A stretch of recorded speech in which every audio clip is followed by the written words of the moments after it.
Wait, I want to Okay, wait. you want to wait. Well, let's go ahead and start with Fairy Queen then. Let's start left to right. We'll start with Fairy Queen. Your opening statement, please. Sure. I'm going to keep it very brief because I'd like to quickly get to the opening. So my thesis tonight is one, I think that Christians should promote women's rights. I think the question is like the question of like what rights we promote and what rights we don't promote. I think that depends on your conception of one, what is a right? Why do people deserve to have rights? And ultimately the Venn diagram that occurs like between the rights that are allotted to secular people, the rights that Christians believe that Christians should have. And I think that there is a significant amount of overlap between these two different positions. And where that overlap lies, I think that Christians should promote women's rights insofar as it aligns and coheres with their principles. I don't think that you can have duties without the rights that enable you to perform them. I suspect that we're going to get into a big conversation about what are rights. But I don't want to only talk about that. So I'll finish with that, and then I'll finish with like a series of questions of like some terms I think that we really need to hash out. One, what is a Christian? What does that mean? And I understand that that everyone here comes from a different religious background. I understand some people here are devoutly faithful. I understand that, but it's simply the case that Christian is an umbrella term, and there are lots of different denominations that fall underneath this umbrella. And the difficulty, even for Christians to decide which rights to promote and what rights not to promote, is going to depend on what denomination that you fall into. So, what does it mean to be a Christian? What are rights? I suspect we're going to spend a lot of time talking about that. I don't want to get too wrapped up into the essence of the question. Are we talking about legal rights or natural rights? Do women's rights differ from men's rights? And if so, how or should they? And finally, and I think this goes back to the beginning of the statement, which is, should Christians promote women's rights? Okay, promote. Does that mean legal advocacy? Does that mean debate, cultural advocacy? What does that actually mean? What does that actually look like? And I will leave it there. Wonderful. Fatty, to you. Good evening or good morning for me. I'm just glad to be here between like savvy debaters. I just think Christians should do it because that's what Christ would want them to do it. I think if Christ was alive and well in 2024, he would preach for Christians to actually fight for or advocate for women's rights. So that's my opening statement. Yes, they should. Simple and to the point. Torsia, to you. So they kind of already do promote rights, but I don't think they should promote them anymore. I'm just going to keep it at that. Simple and easy. And Andrew, last but not least. Yeah, so let's dive into a few things. I think it's really nice that Fairy Queen says, well, I don't really want to get bogged down on A, B, C. Well, who gives a shit what you want to get bogged down on, right? Semantics are important in an argument. It's irrelevant to me what you want to get bogged down or not get bogged down on. I think that these are important questions that you bring up, right? But you don't get to lead what the topic is because you just don't want to talk about certain things, right? So for one thing, I think it's hilarious when secularists say anything about rights, as secularists can only just kind of make shit up as they go. They don't have any epistemic foundation whatsoever for what a right is, other than, oh, it's some made up bullshit that makes me feel good, right? They can't justify it at all, not even a little bit. So when they say Christians ought to do anything ever, I reject it categorically. Because for one thing, she just said she doesn't even know what a Christian is, right? There's many different denominations, but we can fire back the same way. Well, what even is an agnostic? What even is an atheist? There's all different kinds of agnostics and different kind of atheists. So which type of secular values should we go with? Which type of secular humanist rights should we value? Which type of secular humanist are you? What kind of secularism ought we follow, right? So when you talk about these things, to me, it's just as absurd sounding in the opposite direction. Should Christian follow or promote women's rights? Well, I suppose we can discuss what a right is. I would say it's an entitlement absent a duty. That's what I would consider a right to be. I've never heard a secularist give me a better definition, because they don't even know what the hell rights are, even though they're always out there promoting them. Women's rights, specifically in the 20th and 21st century, seem to be two things: the right to get naked and the right to have an abortion. They have never seen women in my lifetime ever advocate for a right that they want other than to kill their children. I've never actually seen them advocate for a single right other than a degenerate right. Oh, we have the right to make the same amount of money as men. No, you don't. That's stupid. You don't have the right to do any of that, right? So yeah, I'm happy to get into all of this, and I'm looking forward to it. But honestly, no, I don't think that Christians should be promoting any version of idea of secular rights, because ultimately secularists just want to destroy Christianity. That's it. So that would be the same thing when it comes to, should Christians promote women's rights? Well, which rights would you like Christians to promote? Just what, like your right to not get beat up? Like what rights are we looking at here? So yeah, I'm happy to, from there, kind of dive right into it. Okay, I leave the floor open unless we need to be prompted. Yeah. So Fairy Queen, what's a right? I would say that I think I agree with you halfway. I agree that it's an entitlement, but I don't agree that it's absent a duty. I think that you have that entitlement because you are a citizen and because you're expected to perform a duty as a citizen. Yeah. Well, okay. So you do have a right to own a firearm, correct? Correct. Do you have a duty to own one? No, you No. don't have Okay. a Well, duty. then I don't. No, okay. but- Do you, but- hang on. Almost done. Do you have a right to vote? Yes. Do you have a duty to vote? I would argue that you do have a duty to vote. You do? I don't think it's You have- compulsory, but I think that you have a duty. I think you have What's- an obligation as a citizen. From who? Who does the obligation come from? You? You just think so? So we should? Because you just think so? Or So this is hang on, where let her answer, Fatty. Hang on. I apologize. Let me take my shirt. Yeah. Let her answer. You guys got it. Oh my God. Yes, because I think so. And you Because can you laugh think at me, so. but yes, it is. And I'll just respond to something that you asked Perfect. earlier. Well, I think that we shouldn't. There we go. I'm glad that we've established it. Argument done. I think we shouldn't, and Okay. you think we should. So let's return to the Great. prompt that we talked about initially, which was, should Christians promote women's rights? So I think that Well, I'm not sure. I'm not sure that we haven't established what a right is yet. We haven't established what a right is respond yet. to you after I'm finished, okay? So one, you said. Did you in just your pull let opening me finish, statement Kamala? that Calm down, Kamala.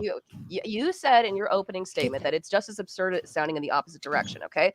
Listen, we didn't join a panel to talk about should communists promote women's rights, should Americans promote women's rights. That's not what we're here to talk about. The prompt of today is, should Christians promote women's rights? End of story. Great. That's what we're talking about. Correct. So why are you referring so you're responding to me by saying it sounds just as absurd to the opposite? Are you a direction, Christian? kind of- I am not a Christian. And are you advocating that Christians should promote X thing? I am saying that you should. If you're advocating that Christians should promote X thing, that I can do an internal critique on your worldview, right? Pretty I can do simple. an internal critique on yours, and And great. So that's so. Yeah, so you and saying the that response we're to getting away from the that is that, topic is insane. Yeah, but you're trying to divert away from the topic. The No, original I'm topic in the is, topic. I want to know what a should right Christians is. promote women's Great. What's a right? What's a Anyone right? can have the ability to answer that. You Yeah, don't great. have to be a Christian to respond to great. that. Can you can tell be me a what a right Muslim is to now? respond to that. You can be an Are American. you going to get to the It point where we doesn't get matter to what a right what is? religious principles that you follow. You can, if you have studied Okay, in great. religion and if you're aware of what the principles This are. is all prattle. Can you get to the part where you there's a right? What is a right? No, I'm not answering that. I'm No, going of to course finish not. talking, and then you can answer afterwards. Be quiet. Okay. So, It's really important we get these things defined. What is right? I'm not answering that. No, I said I would answer it once I'm finished talking. You can't just interrupt me in the halfway in the middle of speaking, dude. Oh, okay. As I was Sorry. saying You should do originally, that I've next interrupted time when you're done. 5,000 times, okay? So, Don't interrupt me when I'm sounds talking. just as absurd in the All opposite right, direction all because that's not right, what we're here all to talk right. about. We are not here to talk about secular values. We're here to talk about Christians, and we're here to talk about like what they should or should not promote. And all I said in my opening statement was, you should promote women's rights insofar as they cohere with your values as a Christian, depending on the denomination that you adhere to. Yeah, great. So- That was great. So what is a right?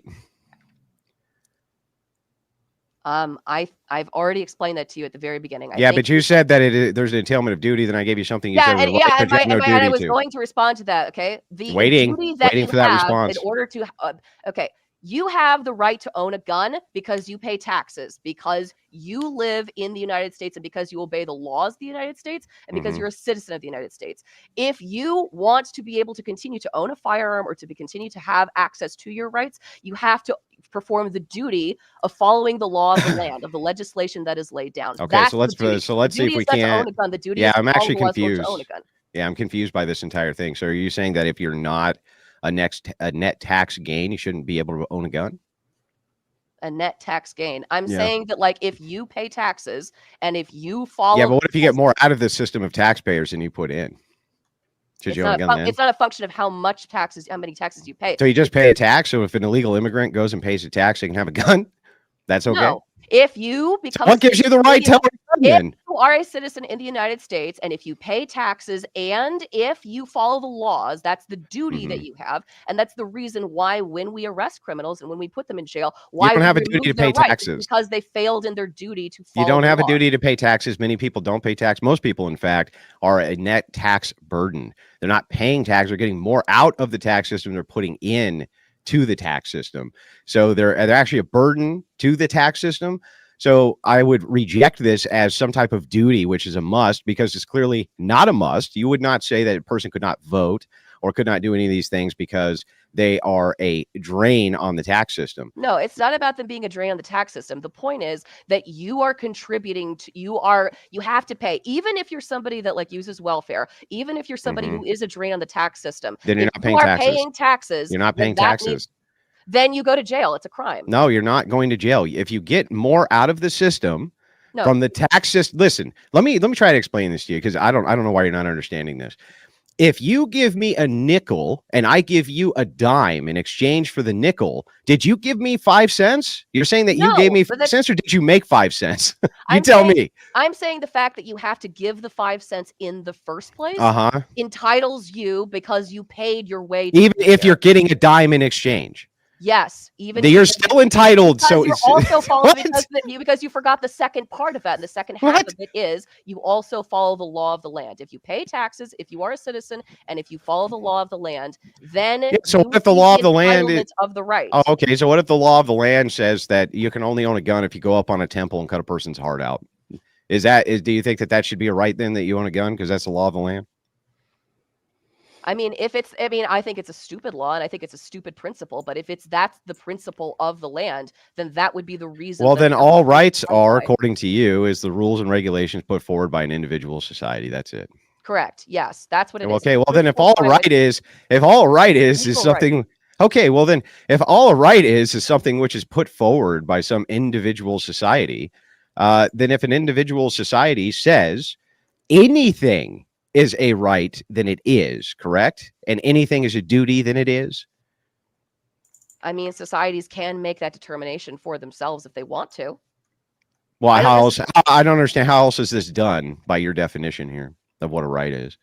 I'm just saying, like, what are your rights on a desert island, for instance? Do you have a right on a desert island to do anything? What's your right? Do you have a right to eat coconuts on a desert island? I'll return to like the very beginning. This is part of the reason why I wanted to ask if we're talking about legal rights or if we're talking about natural rights. Both. I'm talking. Okay, well, we have to talk about them separately because they're not. Yeah, we are talking about them separately. So I want to know what a right is. You said a right is just the laws of the land. Yeah, I'm talking about legal rights. So that means they're not rights. That means they're not rights because people could just take them away if they change the law of the land. That's why it makes no sense. And so I'm asking you now that we've established that nobody has any rights except whatever somebody says your rights are. Well, hang on. What are your rights on a desert island?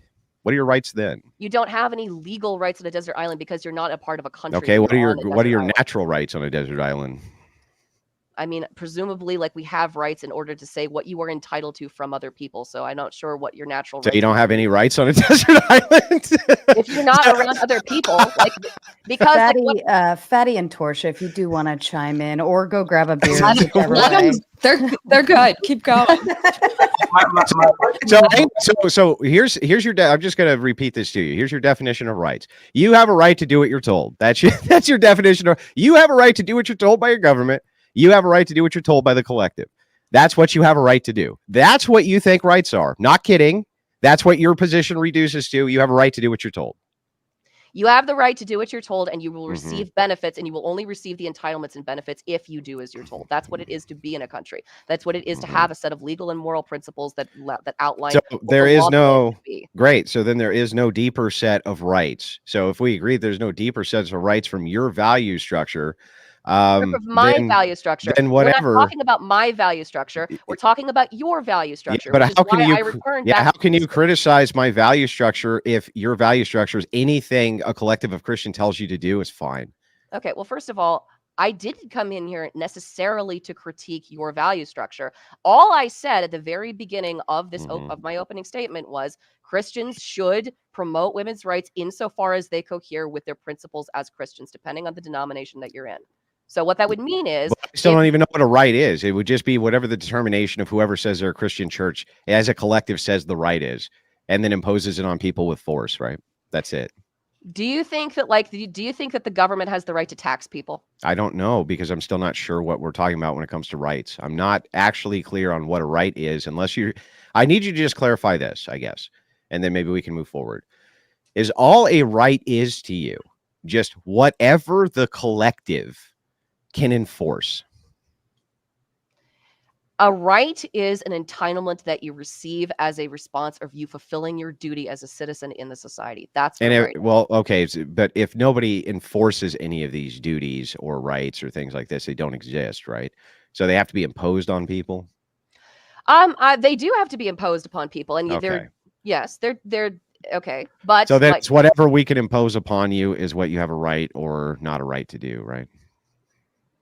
I mean, if we're talking simply about legal rights, like simply merely Well, I don't. You just said that there is no other right besides the legal right. from my perspective, like I think I don't believe necessarily in natural rights because I'm not a Christian. I'm not a religious person. I don't But believe in natural rights either, and I am a Christian. That's okay. a Catholic. That's a Catholic thing, by the way. But anyway, this aside, if all we're saying here is that all a right is whatever guys with guns tell you a right is, then I actually don't dispute that claim. I think that that's actually consistent for a secularist to say that there's no such thing as rights. All that there really is a collective of people with guns who utilize force to get you to do what they want and call it all sorts of different things, be it duty or be it rights or be it whatever. What else could it be? It seems like it's just a force doctrine thing, right? Yeah, I mean yeah, that. but I mean you can frame it that way. Like that is one way to frame it. But Well, another what way to else frame is it? the way that Thomas Hobbes framed it, and the way that he framed it was that you living as an isolated person, like with no connections to society, okay? At any moment, somebody can come into your house and can shoot and kill you and can take all of your stuff.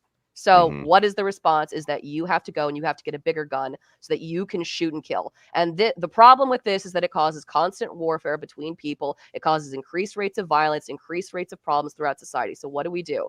We secede We still do that. we can't what it happens, right? But in No, order to that is what it is right now. no, but what we do to avoid that is we entrust in the state. We don't So avoid that it. when somebody breaks in your house, you can pick up the phone No, it's just and you that can it's call the just now the police to state. come in to break in and to save you. Nope, it's just that the state has the bigger gun and can just still do the same thing. It still kicks in your door and can still do that, and you still would Yeah, have but to the go get a point bigger is that gun to the defend reason, yourself. but the point is that is why we have the apparatus of the state. The reason why we have the apparatus of the state is so that when an individual man comes into your individual home with a gun, Mhm. you don't have to worry about getting a bigger gun Yeah, because the state can come in. the Yes, state yeah, exactly, because the right? state intercedes upon you, right? Or for you. Yes, So instead of you going and getting your friends, you call the state instead. yes, correct. Yeah, I get it. Okay, got it. So then the state is the grantor of all rights. I don't understand. Hang on. I just want to answer that question. So then the state is the grantor to all rights. It is the grantor to all legal rights. Okay, are there any other rights besides legal rights? From my perspective, no, but different people have Okay, different great. Well, opinions. then I don't know what we're even arguing about then. If All right, if I don't even know what we're arguing about then. If ultimately the entire worldview just reduces to, whatever the state says goes because they're the guys with guns and legal rights are the only things there are. There's no external rights to that. Then whether or not Christians believe that there are, like, who cares ultimately? Why should they do anything from your perspective? Why should they do anything? I think that I think Hold on, let Fatty chime in. He's been trying to Yeah, chime in. I just find it funny. Like, it's always what are rights and rights are not real and all that. But when Wes Johnson was threatening you on the Fresh and Fit podcast, you kind of invoked your Second Amendment right. You said, do you really threaten men that use arms on or have arms on Florida? Meaning that you kind of are very aware of your rights. You know that if that man attack you, you can stand your ground and literally put 7 holes on him and nothing will happen to you, right? So this conversation, a lot of times, this kind of like devolves into a meta conversation because, Andrew, you and your people advocate for men to take care of their children. There's nothing that actually makes me take care of my children at all. There's nothing that makes me have to take care of my children, but you still push forward. You still tell men to do what's right by their family, by their not a right, though. You don't? No, I said it's not a right. That's a duty. Yes, but you still do it, and that's the point. That's the point. Yeah, what I don't understand the point, actually. The prompt is, blessed be, should Christians promote woman rights? You are telling me that rights are not real. You know what not real? Yes, that's right. Money. And right now you probably have $500 in your side with internet money that actually doesn't exist. We just decide that it exists. Why can't we accept some artificial things that human created that is our socially contract, like religion, God, money? A white sheet of paper is the same thing as a green sheet of paper. Why is that? Well, let me answer the question here. Please. Let me finish because how are you going to Gish Gallop? I'd like to answer to the point. But the point is that you went for 20 minutes, so I think I should get. Oh no, we had an argument that you weren't included. Oh my God. Yes. Oh no, that's terrible. Oh no. Oh my God. Yes. So now that you cried, I don't understand. Sound like you're crying. I'm just trying to answer your question. Yes. All right, boys. I truly don't understand why we have to say, is money real? Is right real? Is society real? Everything is a social construct.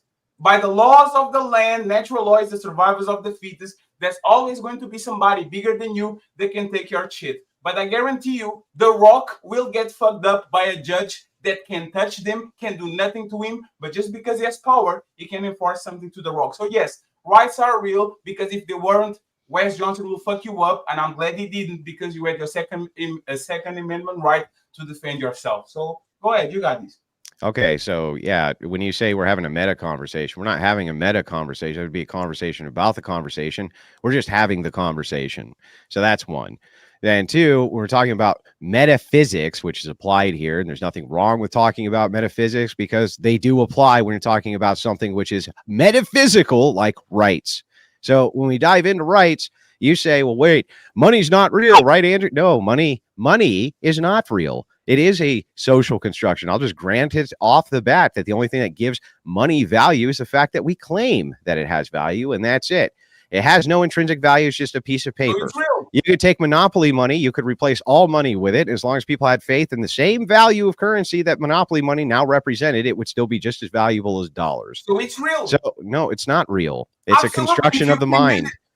How is that not real? The thing that you actually are mistaken is the. Well, then tell me, what does real mean? I don't know.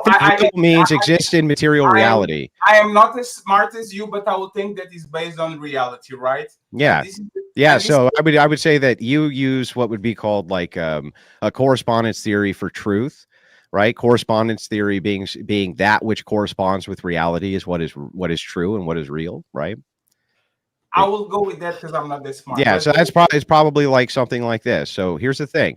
It corresponds with reality that people have faith in a value exchange, whatever it is, Bitcoin, which is not money, right? But is money. If we decide it's money, we did decide it's money, so therefore it's money. That's what corresponds with reality.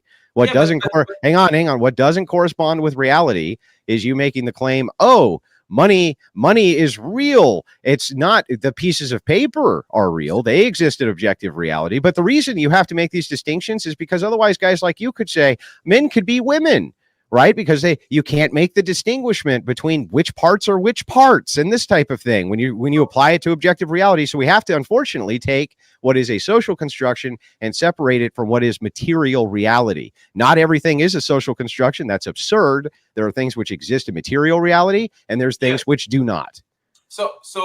But you can prove that a woman is a woman and a man is a man. There's science that actually we can look at the chromosomes. Good. Prove that a dollar has any value. Prove that a dollar has material value. Gentlemen.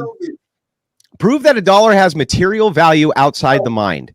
So, sir, there's natural reality and there's artificial reality. Artificial means that humans created that. A diamond is not worth nothing, but if we give a value of a diamond, that becomes artificial reality because we actually put a value on that. Wow, It's real. you're just saying exactly what I just said. That's incredible. Well, yay for you. Sir, You just said exactly what I just said. Okay, bring it back around, Fatty. Bring it back around. Exactly the point in the conversation that we have. A man dressed in blue with a gun and a badge technically is just a man, but we artificially gave him power so he can be a cop the same way you give to a military, the same way you give it to a judge, the same way we give it to a president. So, and those men can actually enact power. So by your own statement that you only have power if you can enact power and enforce power, something that we created artificially like a cop or a judge actually wield real power because they can give punishment to the people that don't follow the law. So that's real. Great. Even if it's artificial. So I will. So let's again. We'll untangle two things here, right? So I will absolutely concede that the effect of power on material reality is real. You can see the effect for yourself in material reality. People die, or they live, or we act as though there's a right, and so we follow the right, or we get in a movie theater line. Certainly the effect of whatever the laws and regulations of the land are 100% true, because you can see them with your own eyes, right? Nobody would ever dispute that. What we're disputing here is if you should support this nebulous idea of rights, if Christians should support this nebulous idea of rights. Yes. The reason that I'm making this distinguishment is because last I checked, Christians are not there to support the enforcement of things which kill people, for instance, right? We're not supposed to do that. So if that is the case, the reason we would need to separate out what is a legal right or what is just being reduced to what is force, which is what both of you reduced it to. We have force and then we have not force. Then I don't understand exactly why Christians should support your version of force. Do you understand now why it's so important that we made these distinctions? Why it's so important that we separated out what is true, what is not true, what you believe actual rights are, which is force, and you think Christians should be utilizing force, right? If you think that Christians should support the rights that they believe in, then you're actually saying that Christians have a right to use force. No, I'm just seeing. No. Okay. No, Andrew, one second. Mm-hmm. I am not as smart as you. You say a lot of things. I never thought about half of it, so I'm not even going to pretend that I thought about it, right? But I just want I just want logical consistency, right? Mm-hmm. You say that the enforcement, it was actually make rights. If I came to you when I suggest to you, and I think my microphone is a little bit better. I don't know. I was using my webcam mic. I'm sorry. So if I came to you and I said 20-year-olds should have way more rights than 60-year-olds because 60-year-olds can enforce their rights since they are old as fuck and they can barely walk, would you agree with me that the 20-year-old that is on the prime of his life can fuck up any 55-year-old and up should have more rights than a 60-year-old? It doesn't mean. Well, actually, that would you agree with me? Well, no, that wouldn't actually track logically from the worldview that you are espousing, because all you're talking about is who monopolizes and controls force. That's it. So you would agree with me, for instance, that 60-year-olds control and monopolize far more force than 20-year-olds. They're the ones who send the 20-year-olds off to use the force on their behalf, Fatty. No, I'm talking about your worldview, not mine. You said, and once again, women can enforce their rights. Then I'll just do it from my worldview. Then I'll do it from my worldview. You don't want me to do it from my worldview? Okay. No, absolutely. Let's talk about it, right? I was just trying to. Worldview. You say men enforce woman rights. Woman can enforce woman rights. So therefore, they don't have rights. Rights are not real because they can be taken away. All of that. So let's go to Jeff Bezos. Let's go to Darky Elon Musk's. Let's go to Aaron, like the Buffett guy is a perfect example. An 80-year-old with billions of dollars. Should the 20-year-old that didn't accomplish nothing in life, didn't build nothing in life, doesn't have a wife, a house, kids, work at McDonald's, should he have more rights than Aaron Buffett? Then literally is a billionaire and he can't enforce his rights because he's weak as fuck. Should we actually give that? So let's dive into it. So if we've established that all rights is force, then making the should claim, should 20-year-olds, if they can apply the significant amount of use of force in order to enforce their will, do it, then you'd have to concede that yes, they should, or could, at the very least, that they could. The descriptor here where you're messing it all up is, it's not that that people who are weak people cannot use a monopoly on force or use enforcement, because they most certainly can. It's that men are the only ones who can ever collectively change their conditions, therefore change their rights, and women collectively cannot, absent the use of force of men. That's what the argument is. It'll always hang on, Fatty, let me finish. It'll always require men to enforce the rights of women. Women will never be able to enforce their rights themselves. And since that is the case, Warren Buffett and all these different people that you see who are around, if men, a small dynamic of men collectively decided that there wasn't going to be a Warren Buffett anymore, then there fucking wouldn't be a Warren Buffett anymore. However, if a small collective of women decided it, nothing would happen. That's the distinction. That's actually fair, but why stop at women? Why not say kids shouldn't have any rights? They don't. They are weak. They are weak. They don't have rights. They don't have any rights. Okay, let's go even further. What about weak men? Should weak men have rights? Weak men can collectivize together and therefore use force. That's That's true. That's true. I'm sorry. So like, let's say you got it. I'll concede to you. No, I concede to you. No, Andrew. Okay. Andrew, I concede to you. You don't have to. You don't have to. Let me just explain. Let me just explain, and then I'll let you talk. I haven't been cutting you off, right? It's now it's good. We've gotten to an actual conversation now, which is good. Let's say you got a 6'4" dude, right, and he's picking on some 5'5" guys. Okay, yes. 3 of them. Okay, now he's in trouble, right? So any one of those men, he might be able to dominate, but all 3 of them together, now they collectively can do something about this, right? Yes. Now let's change those 3 guys out with 5'5" women. He's still fine, right? He's still fine. It's not going to be much of a problem. Now, if you could say you could collectivize enough women, I suppose, against a single individual in that situation where they could use force to overpower him. These are outliers which happen.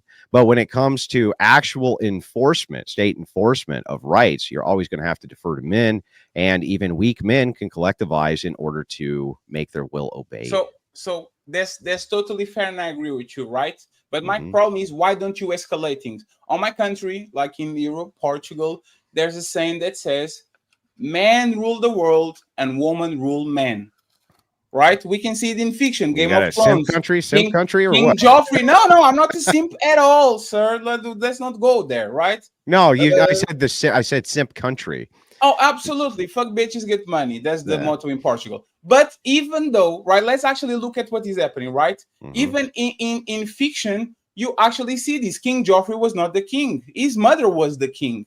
Technically, is war by proxy. You are not the power that you actually have. You have the power and the influence that you can wield. So if you say that weak men can get together and actually enforce said things, why don't we use the same logic by a woman? A powerful woman that has such a network and such vast influence other men, that instead of her wielding her own power, she is more powerful than every person in the room, because she actually uses those men to wield said power. Why stop there? Actually, you're making my point for me. So if we're talking about force doctrine, the idea here is that men can always apply sufficient force to change their conditions and women cannot. If you say, well, wait, but what about the fact that women can wield the power of men to enforce their rights? That's my whole fucking point.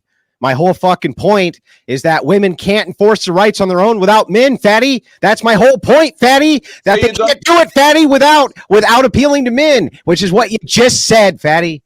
Yes, but you are aware of wars by proxy, where literally countries either finance terrorist groups, they finance other countries. Like that's what happened in Ukraine. It's not Ukraine versus Russia. Is Russia versus United States. Technically, it's a war by proxy where all these countries from NATO are sending a tremendous amount of money to make sure that they have a fighting chance when they shouldn't. What's your point, bro? That's extremely power. We see in the Middle East what happened with Palestine and Israel. They are not the strongest country in the world, just have a tremendous amount of support in the world, meaning USA. So if you can lend your power, if you can actually get on the end of a politician, be a lobbying, and now he's doing your bidding, you can tell, even though BlackRock might not be the most powerful government institution, group, collective in the world, they actually are, because they have the funds to literally corrupt every country in the planet so they can get their way. Why can a company do that that is oblivious? I don't understand your point. You're just making my point for me, bro. He's going to have a point. You're just circling back to my point, though. No, he's not. I'm going to show you as soon as you're done. You just are circling right back to my point again. So your point is always men are men, men are men, men are men, men have power, woman weak, woman weak, woman weak. My question to you is, why stop at men? I don't. Because there's a it's a very small amount of men that actually wield the power that you talk about. Wouldn't that make the other men actually superfluous? I don't know if that's the word. Because you say like lesser than. Yes, because what you say is, if men got together, fuck that shit. That's not reality. Men will never get together. They do it all the time. They do it all the time. Matter of Very fact, Queen next, and then I would like to. So I'd like to respond to some of this. Let me just finish this, and you guys can have it. Go ahead. Every man that has your point of view, there are going to be two men that are going to stand up and say, "I'm going to fight for the rights of my wife, of my daughter, of my sister." So even your statement is a fallacy. Men are not going to get together to suppress women. Men are actually going to stand and bear arms to fight other men for their sisters and their wives. Like in Afghanistan? The Afghanistan is a very no.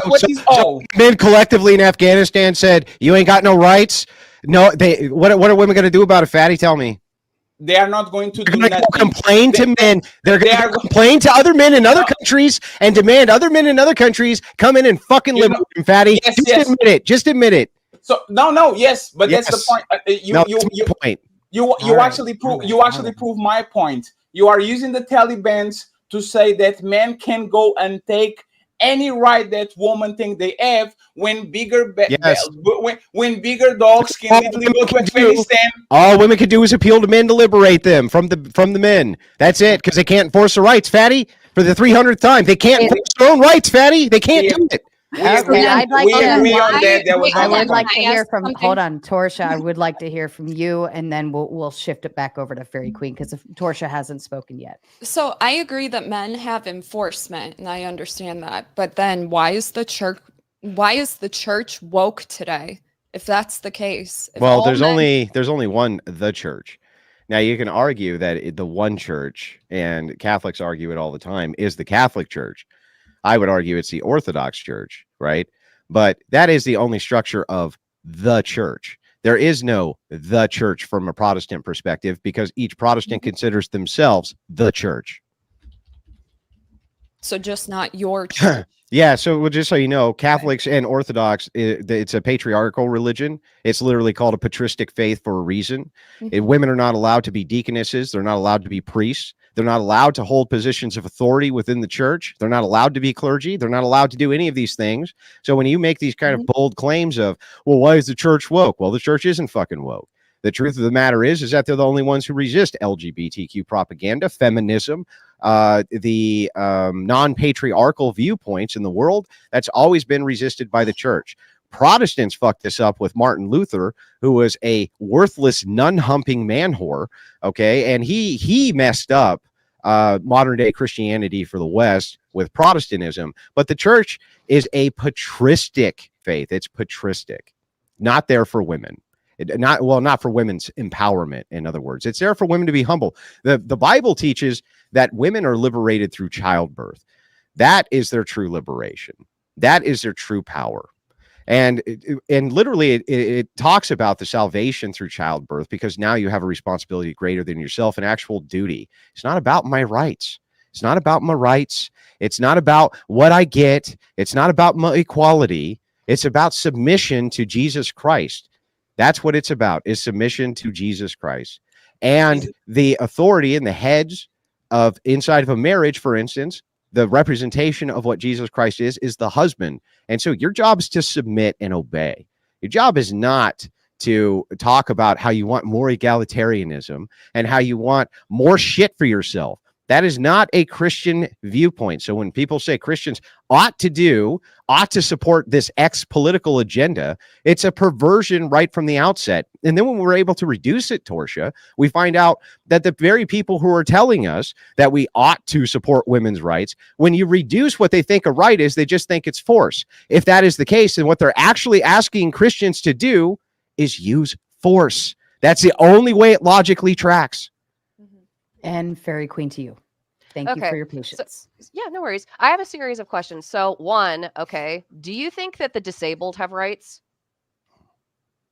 Well, again, I Like don't a think we've person in a established wheelchair. what a right is here. I think that we have. I think I've said that I believe that like rights are purely Well, then legal no, rights. then no. Disabled people have no rights. Then, from Disabled your people- viewpoint, they don't. I think that Christians have a duty not to do horrible things to anybody, including disabled people. So, from my worldview, you would have a duty not to do horrible things to people, including disabled people. From your worldview, no, disabled people have no rights except what the state says. In fact, if the state goes ahead like Germany did and says, all of this X people over here are going to die, and they actually enforced this program. It was called I think the T program, where they went and they took all of the mental retarded people in the nation and killed them all. That's what they did, right? That was a legitimate program that they had. Under your purview, that should be absolutely fine because that was the state. And the state was using enforcement, and that's the laws of the land. You shouldn't even have an objection to it. Only Christians would have an objection to it because we have a higher duty in how we have to treat people. Well, obviously, I do have an objection to it, and my objection and the way that I express my objection to it is by choosing not to live in a country like that. If tomorrow I found out How do that you my know? state, You've never had the option. but if I did have the option, I would make that choice. You don't know like that. I'm telling you. Yeah, I mean, you could just. You don't know that I wouldn't make that's that. just that's just an ad hoc. It's just an ad hoc justification for you to say, "Well, I would never if I was there." It's like we don't fucking know what you would do if you were there. We don't know. You don't know what I would do if I wasn't there either. You can't. No, that's why I wouldn't. But so that's the why answer is, the answer is, and I keep saying, I mean, this is exactly what Martin Luther King said when he made his final speech at on the mountaintop. He said, if I lived in China or Russia or any other totalitarian state, I would expect to have these illegal injunctions. But somewhere I read about the freedom of speech. Somewhere I read about the freedom of assembly. Somewhere I read about the right to protest for your rights. And that didn't come from the Bible. That came from the Constitution. And that was because when Martin Luther King made that argument in the 60s, is that he relied upon both a religious argument and a secular argument. And he combined I'm the sorry both that of I have them to blow your silly argument out real quick. But when you say that he learned about that from the Constitution, not from God, the entire axiom, pinnacle of the Constitution, is we hold these truths to be self-evident, right? This is our axiom, that all men are created and endowed by their creator with certain unalienable rights. Who would this creator be if it wasn't God, ma'am? Well, I mean, to be very frank with you, at the time, the founders, many of them were believers. They were deists, though. They weren't Christians in the same sense. So they believed in God? They believed in a God, but in a vague version of the God. So then Martin Luther actually got the extension of all of these ideas from Christianity and God. And even deists, if you say that they're deists, deists themselves, yes. Well, they weren't deists. Some were deists. Some were that deists, is true. yes. Like Jefferson wrote the Jeffersonian Bible, things like this. But the vast overwhelming majority of the founding fathers were Christians. There was thousands upon thousands of contributors to the Constitution of the United States. They were all Christians. Every single state had its own church.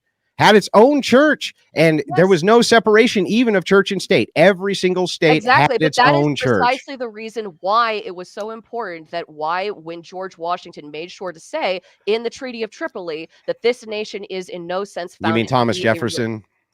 I think it was George Washington. No, it wasn't George Washington in the Treaty of Tripoli. First of all, that was Jefferson. And second of all, no, that's an incorrect interpretation of what Jefferson was saying there. I believe it was Jefferson, not Washington. I'm pretty sure it was Washington. Pull it up and correct me. Correct me if I'm wrong. I could be wrong. I accept that I'm wrong, but I don't think that I am in this case. I think that the thing is, it was Jefferson. Yeah, it was Jefferson. I'm pretty sure it was Jefferson. Aren't those books social constructs? Isn't the Constitution a social construct? Isn't the Bible a social construct? Something that a man decided or multiple men decided to write? Why are these things valuable and right? But every time you point something that was made by men that you don't like, it can be enforced. Why can't we look at the guys that wrote the Bible? It's a social construct, but God told us it's fine. Oh, it's the Constitution. It was made by people that believe in God. It's fine. All of these are social constructs. Why do we enforce some and we don't enforce the other ones? It's a valid question. Why?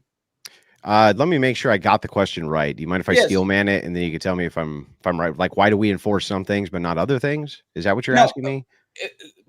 Probably that, but more closer. Why do you guys have conversations about, oh, these people that wrote the Constitution believed in God. These people that wrote the Bible believed in God. These are social constructs. It's man-made.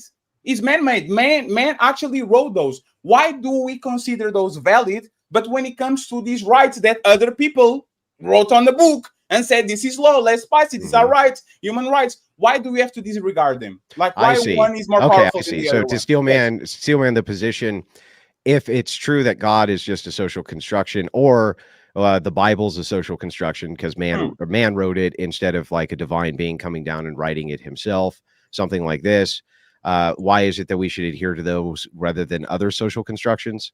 Yes, let's go with that. Okay, so just so you understand, these are philosophical questions, and one of the philosophical branches is theology. And what we're talking about is a great fallacy inside of philosophy itself, which is what is axiomatic. Everything's axiomatic. So anything other than the theological branch is axiomatic, which can reconcile these idea of falsified starting points. We start at some arbitrary place rather than starting at the beginning, usually based around intuition or something like this. That's why the entirety of your worldview, Fatty and Fairy Queen, and all secularists will always reduce to the same exact thing, which is force, because there's no other thing to reduce it to. It's just me have gun, me have intuition, me want you do thing, you do thing. That's it. That's the entirety of your worldview reduced. It's always going to be the entirety of your worldview reduced. It'll never be anything but that. That's why. Why is your worldview different? Why is it different to be a Christian person? Why is it the case? Because we have an unerring, unchanging standard from which to apply. And even if it weren't true, even if it was just axiomatic, the standard could not be changed even with force. And so since that is the case, and we have an unchanging standard, and your standard is always subject to change because you don't believe that there can even be an unchanging standard, you will always build poorer civilizations. You will always have worse people in your civilizations. And you will always end up with the paradoxical idea that people have inalienable rights, but you'll never be able to justify why. That's why.